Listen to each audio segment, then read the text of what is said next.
വാർത്തകൾ വിശദമായി നോക്കാം. ബ്രഹ്മപുരം മാലിന്യ പ്ലാന്റിലെ തീപിടുത്തം നിയന്ത്രണ വിധേയമായി.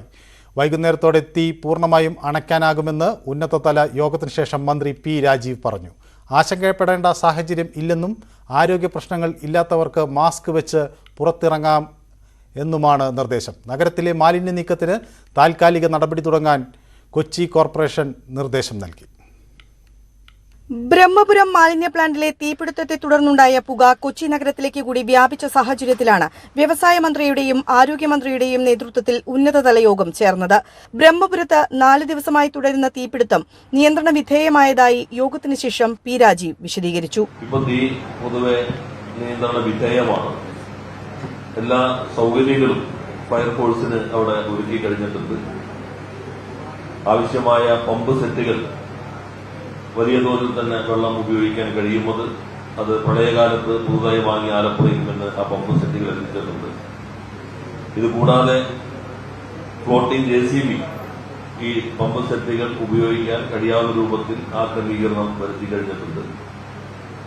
ഇന്ന് വൈകുന്നേരത്തോടുകൂടി പൂർണ്ണമായും തീ അണയ്ക്കാൻ കഴിയും എന്നാണ് ഇന്നത്തെ യോഗം വിലയിരുത്തിയിട്ടുള്ളത്.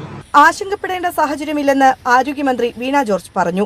ആരോഗ്യ പ്രശ്നങ്ങൾ ഉള്ളവർ പുറത്തിറങ്ങരുത്. മറ്റുള്ളവർക്ക് മാസ്ക് ധരിച്ച് പുറത്തിറങ്ങാം. ബ്രഹ്മപുരത്ത് 2 ഓക്സിജൻ പാർലറുകൾ സജ്ജീകരിച്ചതായും മന്ത്രി. ആരോഗ്യവകുപ്പ് ഇതുമായി ബന്ധപ്പെട്ട് പ്രത്യേകമായ ക്രമീകരണങ്ങൾ ജില്ലയിലെ പ്രധാന ആശുപത്രികൾ കേന്ദ്രീകരിച്ച് നടത്തിയിട്ടുണ്ട്. തൃപ്പൂണിത്തുറ താലൂക്ക് ആശുപത്രിയിൽ 100 ബെഡ് ഇതിനായി പ്രത്യേകം വേർതിരിച്ചിട്ടുണ്ട്. GH എറണാകുളത്ത് 100 ബെഡ് വേർതിരിച്ചിട്ടുണ്ട്. തൃപ്പൂണിത്തുറ താലൂക്ക് ഹോസ്പിറ്റലിൽ 20 ബെഡ് വേർതിരിച്ചിട്ടുണ്ട്. നഗരത്തിലെ മാലിന്യ നീക്കത്തിന് താൽക്കാലിക നടപടി തുടങ്ങാൻ യോഗം നിർദ്ദേശം നൽകി. വീടുകളിൽ നിന്നുള്ള മാലിന്യം മറ്റെവിടെയെങ്കിലും ശേഖരിക്കും. ഒരാഴ്ചയ്ക്കുള്ളിൽ ഇത് ബ്രഹ്മപുരത്തേക്ക് കൊണ്ടുപോകാൻ നീക്കം നടത്തും. പഞ്ചായത്ത് അധികാരപരിധിയിലാണ് പ്ലാന്റ് പ്രവർത്തിക്കുന്നത്. അതിനാൽ ബ്രഹ്മപുരത്ത് ഭാവിയിൽ ഇത്തരം പ്രശ്നങ്ങൾ ഉണ്ടാകുമ്പോൾ ഇടപെടുന്നതിന് കോർഡിനേഷൻ കമ്മിറ്റി രൂപീകരിച്ചു. തീപിടുത്തത്തിൽ അട്ടിമറിയുണ്ടോ എന്ന് പോലീസ് അന്വേഷിക്കട്ടെയെന്നും ഏതന്വേഷണത്തിനും തയ്യാറാണെന്നും പി രാജീവ് പറഞ്ഞു. ന്യൂസ് 18 കൊച്ചി. കൊച്ചി ബ്രഹ്മപുരം മാലിന്യ പ്ലാന്റിലെ തീപിടുത്തത്തിൽ ഏത് അന്വേഷണത്തിനും തയ്യാറാണെന്ന് കൊച്ചി മേയർ M. അനിൽകുമാർ. പരസ്പരം പഴിചാരാനുള്ള സമയമല്ല ഇത്. അട്ടിമറി നടന്നിട്ടുണ്ടെങ്കിൽ കണ്ടെത്തണം. കരാർ കമ്പനിക്ക് അനാവശ്യ സൗകര്യങ്ങൾ ഒരുക്കി കൊടുത്തിട്ടില്ലെന്നും മേയർ ന്യൂസ് 18 സൺഡേ ഡിബേറ്റിൽ പറഞ്ഞു. ഈ സമയം ഇങ്ങനെ പരസ്പരം പഴിചാരാനുള്ള സമയമല്ല എന്ന് ഞാൻ ഇന്നലെ പോലും ചാനലുകളിൽ പറഞ്ഞതുകൊണ്ടാണ്. ഏത് അന്വേഷണത്തെയും നേരിടാൻ ഞാൻ തയ്യാറാണ്. ഏത് അന്വേഷണവും നടക്കട്ടെ. എനിക്ക് നല്ല ഉറപ്പുണ്ട്. ഞാൻ തന്നെ ഇതുമായി ബന്ധപ്പെട്ട അന്വേഷണങ്ങൾ വരുമ്പോൾ എനിക്ക് ലഭ്യമായ കാര്യങ്ങൾ ഞാൻ കൊടുത്തോളാം. കുഴപ്പമില്ല. എല്ലാ കാര്യങ്ങളും അന്വേഷിക്കട്ടെ. എനിക്ക് ഒരു കാര്യത്തിൽ സംശയമില്ല. ഈ പ്രശ്നം ശാശ്വതമായി പരിഹരിക്കപ്പെടണം, സുതാര്യമാകണം. ഫണ്ട് അനാവശ്യമായി ചെലവഴിക്കുന്ന സാഹചര്യങ്ങൾ ഉണ്ടാകരുത്. അട്ടിമറി നടന്നിട്ടുണ്ടെങ്കിൽ അട്ടിമറിക്ക് പിന്നിൽ പ്രവർത്തിച്ചവരെ കണ്ടെത്തണം. ബയോമൈനിങ്ങുമായി ബന്ധപ്പെട്ട പ്രവർത്തിക്കുന്ന ആ കമ്പനിക്ക് തെറ്റുകളുണ്ടെങ്കിൽ തെറ്റുകൾ കുറച്ചുണ്ട്. ഞങ്ങൾ തന്നെ ചൂണ്ടിക്കാണിച്ചിട്ടുള്ള കാര്യങ്ങളുണ്ട്. അതുമായി ബന്ധപ്പെട്ട എല്ലാ കാര്യത്തിലും കോർപ്പറേഷൻ സഹകരിക്കും. യോഗ്യതയില്ലാത്ത കമ്പനിയെയാണ് ബയോമൈനിംഗ് നടത്താൻ നിയമിച്ചതെന്ന് മുൻ മേയർ ടോണി ചെമ്മണി ആരോപിച്ചു. കമ്പനിയെ നിയമിച്ചതിനു പിന്നിൽ രാഷ്ട്രീയ താൽപ്പര്യമുണ്ട്. വൈക്കം വിഷന്റെ മകളുടെ ഭർത്താവിന്റെ കമ്പനിയാണ് കരാർ ഏറ്റെടുത്തത്. അന്വേഷണത്തിന് മുന്നേ തെളിവ് നശിപ്പിച്ചെന്നും ന്യൂസ് 18 സൺഡേ ഡിബേറ്റിൽ മുൻ മേയർ കുറ്റപ്പെടുത്തി. ഇവിടെ വന്നിട്ടുള്ളത് CPMന്റെ സമുന്നതനായ നേതാവ് വൈക്കം വിശ്വൻ്റെ മകളുടെ ഭർത്താവ് രാജ്കുമാർ ചെല്ലപ്പൻ്റെ കമ്പനിയാണ്. അവർക്ക് 8.5 കോടി രൂപ തിരുനെൽവേലി കോർപ്പറേഷനിൽ സയൻറ്റിഫിക് ക്ലോഷർ എന്ന വേറൊരു മെത്തേഡുണ്ട്. അതുപ്രകാരം മാലിന്യ സംസ്കരണം നടത്തിയ സർട്ടിഫിക്കറ്റാണ്. അവർക്ക് ബയോമൈനിങ്ങിൽ മുൻപരിചയമില്ല. ഈ ടെൻഡർ വ്യവസ്ഥകളുടെ യോഗ്യതയായ മിനിമം 10 കോടി എന്ന വ്യവസ്ഥ അവർ പാലിച്ചിട്ടില്ല. പക്ഷേ രാഷ്ട്രീയ താല്പര്യം മുൻനിർത്തി ഇങ്ങനെ പ്രമുഖനായ നേതാവിൻ്റെ മരുമകൻ എന്ന നിലയിൽ CPMന്റെ താല്പര്യം അവർക്ക് വഴിവിട്ട് കരാർ കൊടുത്തു. ഇപ്പോൾ 1.5 വർഷക്കാലമായി ആ കമ്പനിയുമായി കരാർ വെച്ചിട്ട് 9 മാസമായിരുന്നു കരാർ പീരീഡ്. അത് കഴിഞ്ഞപ്പോൾ 4-5 മാസമായി. ഈ കാലയളവിനുള്ളിൽ ശാസ്ത്രീയമായി ചെയ്തിരുന്നെങ്കിൽ അവിടുത്തെ മാലിന്യ സംസ്കരണം ഏതാണ്ട് 90% പൂർത്തിയാക്കാൻ സാധിക്കുമായിരുന്നു. ചെങ്ങന്നൂരിലെ CPM പ്രവർത്തകരുടെ കൂട്ടരാജിയിലേക്ക് നയിച്ച ലോക്കൽ കമ്മിറ്റി സെക്രട്ടറിയുടെ SDPI ബന്ധത്തിന് കൂടുതൽ തെളിവുകൾ. SDPI നേതാവും LC സെക്രട്ടറിയും തുല്യ പങ്കാളിത്തത്തിൽ തുടങ്ങിയ സ്ഥാപനത്തിന്റെ ഉദ്ഘാടനം നിർവഹിച്ചത് മന്ത്രി സജി ചെറിയാനും ആലപ്പുഴയിലെ ഉന്നത CPM നേതാക്കളും ചേർന്ന്. നേതാക്കന്മാരും SDPI നേതാവ് ഷീദ് മുഹമ്മദും ഒന്നിച്ചുള്ള ദൃശ്യങ്ങൾ ന്യൂസ് 18 ലഭിച്ചു. അതേസമയം തനിക്ക് ഇങ്ങനെയൊരു സംരംഭം ഇല്ലെന്നാണ് LC സെക്രട്ടറിയുടെ വാദം. ഇപ്പോൾ രാജി കൊടുത്തെന്ന് പറയുന്നതിലുള്ള ആൾക്കാർ ഇപ്പോൾ ഞങ്ങളുടെ മെമ്പർഷിപ്പ് സ്കൂട്ടണി നടന്നുകൊണ്ടിരിക്കുകയാണ്. അതിനുശേഷം രാജി കൊടുത്തതിന് ശേഷം അവരിൽ പലരും സ്കൂട്ടണി കമ്മിറ്റിയിൽ പങ്കെടുത്ത് മെമ്പർഷിപ്പ് പുതുക്കുകയും ചെയ്തിട്ടുണ്ട്. എന്റെ പേരിൽ അങ്ങനെ ഒരു സ്ഥാപനം ഇല്ല. നിങ്ങൾക്ക് അതിന്റെ രേഖകളെല്ലാം പരിശോധിക്കാം. തനിക്ക് വിവാദങ്ങൾക്ക് കാരണമായ കേട്ടൗൺ കഫേ എന്ന സ്ഥാപനത്തിൽ യാതൊരു പങ്കാളിത്തവുമില്ലെന്ന ലോക്കൽ കമ്മിറ്റി സെക്രട്ടറിയുടെ വാദം പൂർണ്ണമായും പൊളിക്കുന്നതാണ് ഈ ദൃശ്യങ്ങൾ. സംരംഭത്തിന്റെ ഉദ്ഘാടന ദിവസം ഷീദ് മുഹമ്മദ് തന്നെ ക്ഷണിച്ചിട്ടാണ് മന്ത്രി സജി ചെറിയാൻ, മുൻ MLA R രാജേഷ്, ജില്ലാ കമ്മിറ്റി അംഗം MH Rasheed, Chengannur area secretary advocate Sasikumar എന്നീ പാർട്ടി നേതാക്കന്മാർ കേട്ടൗൺ കഫേയിൽ എത്തുന്നത്. സ്ഥാപനത്തിന്മേലുള്ള SDPI നേതാവ് അഷാദിന്റെ പങ്കാളിത്തം മറച്ചുവെച്ചുകൊണ്ടായിരുന്നു പാർട്ടി നേതാക്കന്മാർക്കുള്ള ക്ഷണം. സജി ചെറിയാൻ ഉദ്ഘാടനം നിർവഹിക്കുമ്പോൾ LC സെക്രട്ടറി ഷീദ് മുഹമ്മദിനും മന്ത്രിക്കുമൊപ്പം SDPI നേതാവ് അഷാദിനെയും കാണാം.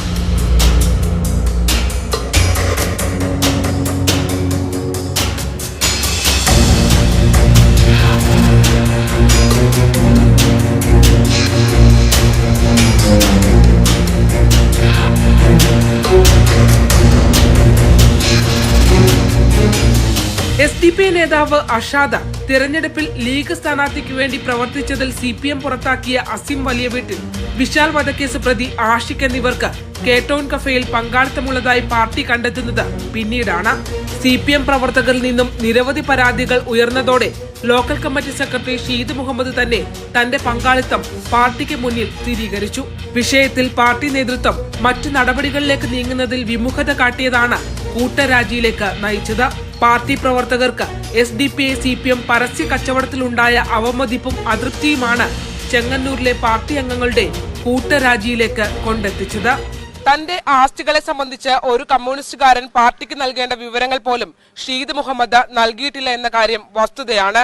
അതുകൊണ്ട് തന്നെയാണ് വർഗശത്രുക്കളെന്ന് പാർട്ടി പറയുന്ന SDPI നേതാക്കന്മാർക്കൊപ്പം ആലപ്പുഴയിലെ തലമുതിർന്ന കമ്മ്യൂണിസ്റ്റ് നേതാക്കന്മാർക്ക് വേദി പങ്കിടേണ്ടി വന്നത്. ക്യാമറമാൻ പ്രശാന്ത് മംഗലശ്ശേരിക്കൊപ്പം ആലപ്പുഴയിൽ നിന്നും ശരണ്യ സ്നേഹജൻ, ന്യൂസ് 18. ഷുഹൈബ് വധക്കേസിലെ പ്രതി ആകാശ് തില്ലങ്കിരിയെ വിയൂർ ജയിലിലേക്ക് മാറ്റി. കണ്ണൂർ സെൻട്രൽ ജയിലിൽ നിന്നാണ് വിയൂരിലേക്ക് മാറ്റിയത്. കാപ്പ കേസ് പ്രതികളെ സ്വന്തം ജില്ലയിൽ പാർപ്പിക്കരുത് എന്നാണ് ചട്ടം. ഇത് കണക്കിലെടുത്താണ് നടപടി.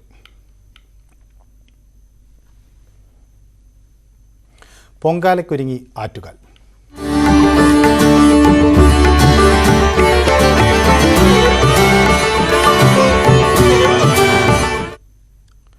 ആറ്റുകാൽ പൊങ്കാലയ്ക്കുള്ള അവസാനവട്ട ഒരുക്കങ്ങളിലാണ് തലസ്ഥാനം.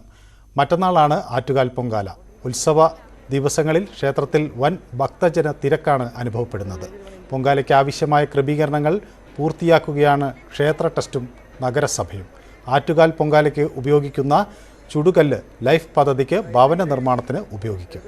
നഗരസഭ അല്ലാതെ മറ്റാരെങ്കിലും അനധികൃതമായി ചുടുകല്ല് ശേഖരിച്ചാൽ നടപടിയെടുക്കുമെന്ന് മേയർ ആര്യ രാജേന്ദ്രൻ അറിയിച്ചു. പൂർണ്ണമായും കോവിഡിന് ശേഷം നടക്കുന്ന പൊങ്കാല എന്നുള്ള നിലയിലും അതിനു മുൻപ് നാം ശീലിച്ചിട്ടുള്ള പ്രവണത എന്നുള്ള നിലയിലും ഹരിത പ്രോട്ടോകോൾ പാലിച്ചുകൊണ്ട്, ഹരിതചട്ടം പാലിച്ചുകൊണ്ടുള്ള, ഗ്രീൻ പ്രോട്ടോകോൾ പാലിച്ചുകൊണ്ടുള്ള പൊങ്കാലയായിരിക്കണം എന്നുള്ളതാണ് ഏറ്റവും പ്രധാനമായി സൂചിപ്പിക്കാനുള്ളത്. ഇപ്പോൾ ചൂട് വളരെ കൂടുന്ന ഒരു കാലഘട്ടമാണ്. നേരത്തെ തന്നെ അതുമായി ബന്ധപ്പെട്ടുകൊണ്ടുള്ള നിർദ്ദേശങ്ങൾ എല്ലാവരും നൽകുന്നതാണ്. കോട്ടൺ വസ്ത്രങ്ങൾ ധരിക്കുക എന്നുള്ള നിർദ്ദേശം നമ്മൾ നൽകിക്കഴിഞ്ഞു. അതോടൊപ്പം തന്നെ ഈ മറ്റ് തീ പടരാൻ ഉള്ള സാഹചര്യങ്ങൾ പരമാവധി ഒഴിവാക്കുകയും ചെയ്യണം എന്നുള്ളത് കൂടി ശ്രദ്ധിക്കേണ്ടതാണ്. അതിൽ പ്രധാനമായും ഓരോ അടുപ്പുകൾ തമ്മിലും നിശ്ചിതമായ ഡിസ്റ്റൻസ് ഉണ്ടാകണം എന്നുള്ളത് കൂടി നമ്മുടെ പൊങ്കാല ഇടാൻ വരുന്ന എല്ലാ അമ്മമാരും ശ്രദ്ധിക്കേണ്ട ഒരു കാര്യം കൂടിയാണ് എന്നുള്ളത് സൂക്ഷിക്കണം.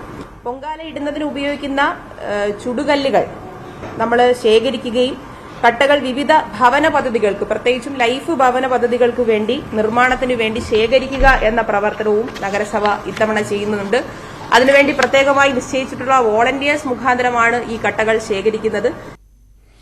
ആറ്റുകാൽ പൊങ്കാല മഹോത്സവത്തിൽ ഏറ്റവും പ്രധാനപ്പെട്ട ചടങ്ങുകളിൽ ഒന്നാണ് കുത്തിയോട്ടം. കുത്തിയോട്ടത്തിന് മുന്നോടിയായി ഒരുപാടധികം ഒരുക്കങ്ങൾ പൂർത്തിയാക്കേണ്ടതുണ്ട്. അത്തരം ഒരു കാഴ്ച കാണാം.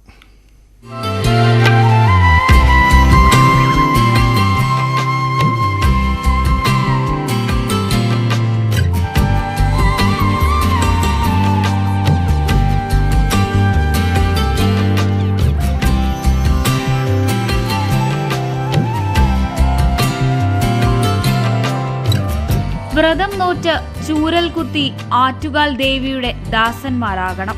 പൊങ്കാലയ്ക്ക് ശേഷം മണക്കാട് ശ്രീധർമ്മശാസ്താ ക്ഷേത്രത്തിൽ എത്തി തിരിച്ചു മടങ്ങുന്നതുവരെ ദേവിക്ക് അകമ്പടിയാകണം. ദേവിയുടെ ദാസന്മാരായതുകൊണ്ട് തന്നെ പകിട്ടൊരൽപ്പം പോലും കുറയാൻ പാടില്ല. മുത്തും മയിൽപീലിയുമൊക്കെ കിരീടത്തിന് അഴകേകുന്നുണ്ട്.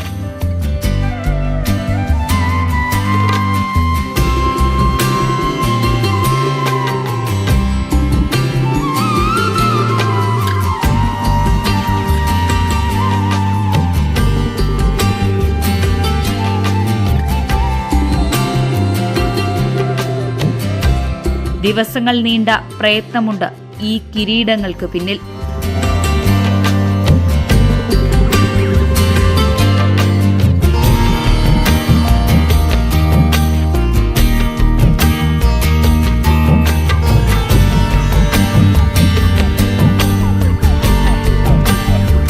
ഒരു മാസത്തെ പണിയാണ്. അത് 5 പീസാണ്.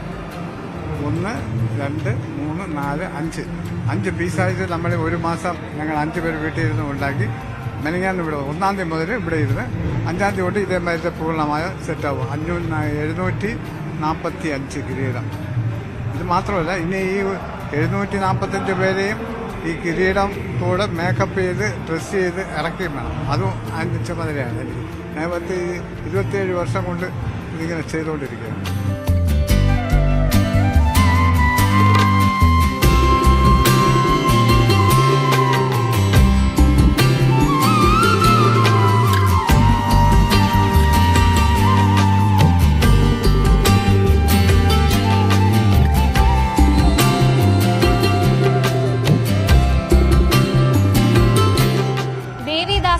ാകാൻ ബാലന്മാർ ഒരുങ്ങുമ്പോൾ കുത്തിയോട്ട ദിവസം അവർക്കണിയാനുള്ള കിരീടവും അതിന്റെ അവസാനവട്ട ഒരുക്കത്തിലാണ്. അരുൺ പാലോടിനൊപ്പം ഐശ്വര്യാനിൽ, ന്യൂസ് 18 തിരുവനന്തപുരം.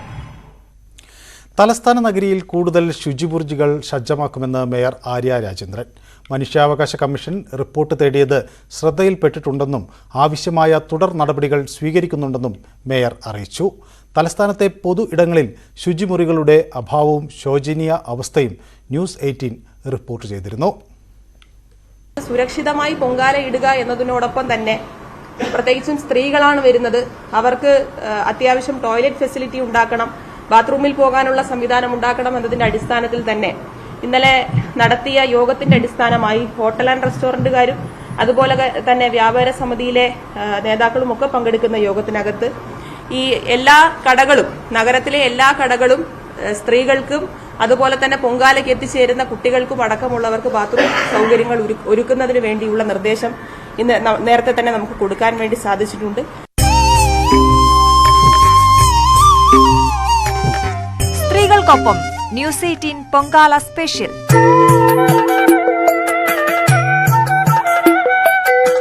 ഗായികയിൽ നിന്ന് ന്യൂസ് റീഡറിലേക്ക് PV പ്രീത, ബിഗ് സ്ക്രീനിൽ നിന്ന് ന്യൂസ് റൂമിലേക്ക് അൻസിബ. സ്ത്രീകൾക്കൊപ്പം ന്യൂസ് 18 പൊങ്കാല സ്പെഷ്യൽ. മാർച്ച് 7 ചൊവ്വാഴ്ച രാവിലെ മുതൽ. 3 മണി വാർത്തകൾ തുടരുന്നു. KSRTC സമരത്തിൽ CITUവിനെ ചർച്ചയ്ക്ക് വിളിച്ച് ഗതാഗത മന്ത്രി. നാളെ രാവിലെ 11 മണിക്കാണ് ചർച്ച.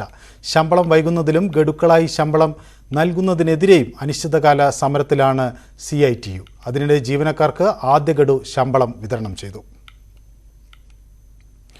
കോഴിക്കോട്ടെ ആശുപത്രികളിൽ നാളെ ഡോക്ടർമാരുടെ സമരം. ഫാത്തിമ ആശുപത്രിയിലെ ഡോക്ടറെ കൂട്ടിരിപ്പുകാർ മർദ്ദിച്ചതിൽ പ്രതിഷേധിച്ചാണ് IMAയുടെ പണിമുടക്ക്. കുറ്റക്കാർക്കെതിരെ കർശന നടപടി സ്വീകരിക്കണമെന്ന് ആരോഗ്യമന്ത്രി വീണ ജോർജ് പറഞ്ഞു.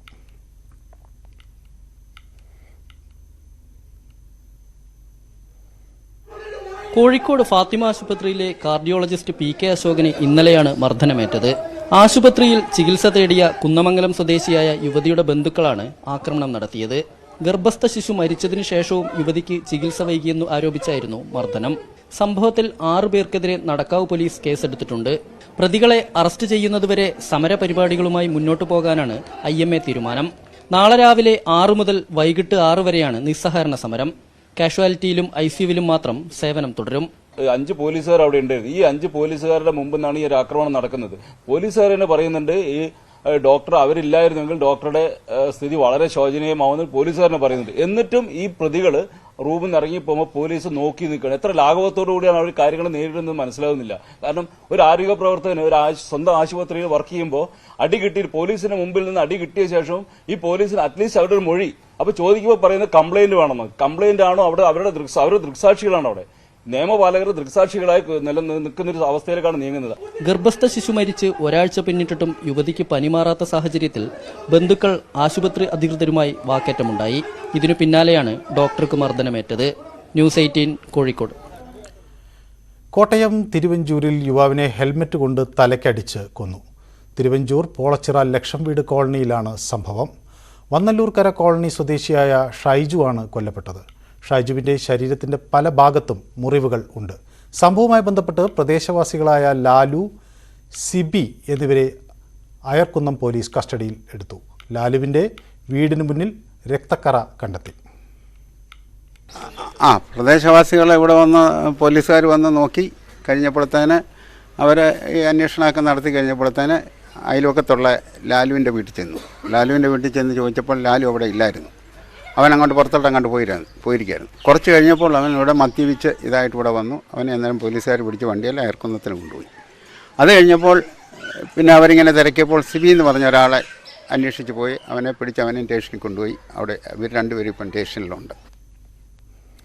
വിദേശ മലയാളികളെ ചേർത്ത് രൂപീകരിച്ച കമ്പനിക്ക് വഴിയോര വിശ്രമ കേന്ദ്രങ്ങൾ നിർമ്മിക്കാൻ സർക്കാർ ഭൂമി വിട്ടുകൊടുത്തതിൽ വിവാദം കത്തുന്നു. വസ്തുവിൻ്റെ കമ്പോള വില സർക്കാർ ഓഹരിയായി കണക്കാക്കി കമ്പനിക്ക് ഭൂമി സ്വതന്ത്ര ഇടപാടുകൾക്ക് വിട്ടുകൊടുക്കാനുള്ള തീരുമാനത്തിലാണ് വിവാദം.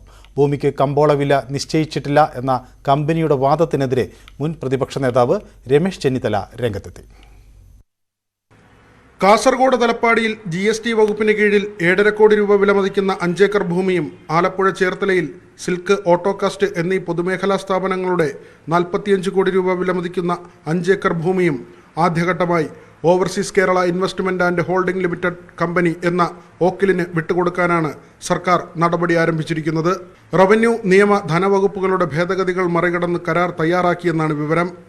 ഇടപാടിനെതിരെ മുൻ പ്രതിപക്ഷ നേതാവ് രമേശ് ചെന്നിത്തല രംഗത്തെത്തി. വസ്തുക്കളുടെ കമ്പോള വില നിശ്ചയിച്ചിട്ടില്ലെന്ന കമ്പനിയുടെ വാദം തെറ്റാണെന്ന് രമേശ് ചെന്നിത്തല പ്രസ്താവനയിൽ പറഞ്ഞു. കമ്പോള വില നിശ്ചയിച്ചു എന്നത് കഴിഞ്ഞ വർഷം ജൂലൈയിലെ മന്ത്രിസഭാ കുറിപ്പിലും ഇതേ മാസം പുറത്തുവന്ന ഉത്തരവിലും വ്യക്തമാണ്.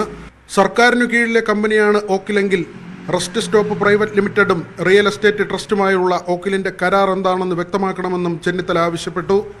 ദേശീയ സംസ്ഥാന പാതയോരങ്ങളിലായി 30 ഇടങ്ങളിൽ 1000 കോടി രൂപ ചെലവഴിച്ച് വഴിയോര വിശ്രമ കേന്ദ്രങ്ങൾ നിർമ്മിക്കാനാണ് തീരുമാനം.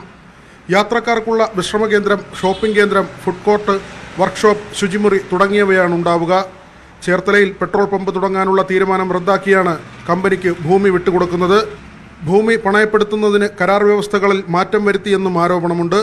പദ്ധതി പ്രകാരം ഭൂമി അന്യാധീനപ്പെടരുതെന്ന വ്യവസ്ഥ ഒഴിവാക്കിയതായാണ് ആരോപണം. ഓക്കിൽ മറ്റ് 2 കമ്പനികളുമായി ഉണ്ടാക്കിയ ധാരണാപത്രം പുറത്തുവിടണമെന്നും രമേശ് ചെന്നിത്തല ആവശ്യപ്പെട്ടു. ന്യൂസ് 18 തിരുവനന്തപുരം. പാകിസ്ഥാൻ മുൻ പ്രധാനമന്ത്രി ഇമ്രാൻഖാനെ അറസ്റ്റ് ചെയ്യാൻ ഒരുങ്ങി ഇസ്ലാമാബാദ് പോലീസ്. ലാഹോറിലെ വസതിക്ക് മുന്നിൽ ഇമ്രാൻഖാൻ അനുകൂലികളുടെ പ്രതിഷേധം തുടർച്ചയായി കോടതിയിൽ ഹാജരാകാത്തതിനാലാണ് അറസ്റ്റ് ചെയ്യാനുള്ള നീക്കം. ഇതോടെ ഈ ബുള്ളറ്റിൻ സമാപിക്കുന്നു. നന്ദി.